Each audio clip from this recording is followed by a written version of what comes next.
عليكم الاخوان، نتمنى تكونوا كاملين بخير على خير. اليوم ان شاء الله غادي ندويو على الرويضه ديال الديرايور. كما كتعرفوا الرويضه ديال الديرايور اللي كتجي مع لو شونجمون اللي هي عادي كتجي غالبا كتجي اون بلاستيك. هاد السنان ديالها كيحفاو مع مده كيحفاو، كنوليو اننا مضطرين اننا نبدلوا هاد الرويضه هادي ضروري باش اننا نبدلوها، حيت هاد الرويضه كتساعد الا كانت جديده كتساعد على الشيفتينغ باش كدوز لي فيتاس بطريقه يعني سهله وسلسه.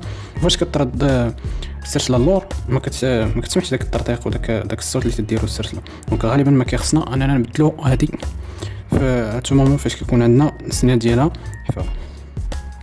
هادو دابا راه موجودين في الاكسبريس، الثمن ديالهم من 32 درهم وتطالع الفوق.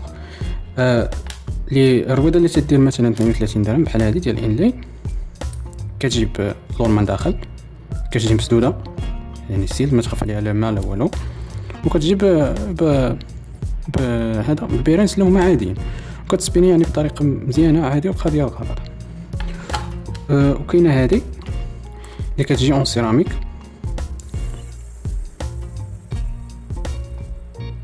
هي خفيفه على الاخرى ولكن هي كتكون اكسبوزي للماء والتراب كما كتشوفوا بحال هكا. وهذه تيديروا ليها الزيت عوض لاكريس، وهذه ديما خاص تكون ديما لا مانطونونس ديالها. بالنسبه للفرق اللي تقدر مثلا بين لورما العاديه ولورما اللي هي سيراميك ما كاينش شي فرق بزاف. فاش قلبت يعني لقيت تقريبا 1.5 كيلو وات كل 100 كيلومتر. دونك انا كنفضل هذا هذه الرويضه اللي هي عاديه اللي كتجيب لورما عاديه. علاش؟ حيت كتجي هي مسدوده كتخاف عليها لا ما لا التراب لا والو، كتسبيني مزيان. هادو كاملين راه الومنيوم، هادي راه بلاستيك وهادو الاخرين راهم الومنيوم. الحاجه اللي خاصكم تردوا ليها البال هو انها شحال من سنه عندها.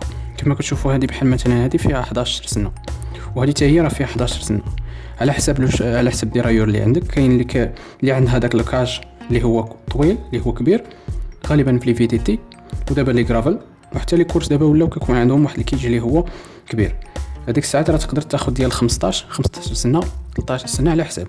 واللي عندك الشونجمون اللي هو عادي ديال التيغرام مثلا هذوك القدام ضروري انك تاخذ ديال 11 تيث، حيت ما غاديش الا خديتي ديال 13 ولا ديال 15 ما غاديش تركب لك في داك لاكاج. هادشي اللي كاين. المهم هذا فيديو خفيف للناس اللي المهم باغيين يبدلوا هاد البولي هذا. كما قلت لكم هذا داير تقريبا 32 درهم حاليا في الاكسبريس، وهذا داير شي 50 درهم. والاختيار كيبقى ليكم. بالنسبه لي انا كنفضل هذا الاخرين. وكاينين لي روايد اخرين ديال السيراميك اللي كيوصلوا الثمن ديالهم اكثر من 2000 درهم. وبالنسبه لي هذه كتكون واحد لا ديمارش ماركتينغ باش انهم يبيعوا البرودوي ديالهم، يعني احسن من انك تانفيستي في حوايج اخرين من غير مثلا لي الرويضه ديال لو شونجمون. دونك هذا هو الفيديو ديالنا ديال اليوم، نتمنى تكونوا استفدتوا منه. نشوفكم ان شاء الله فيديو جديد.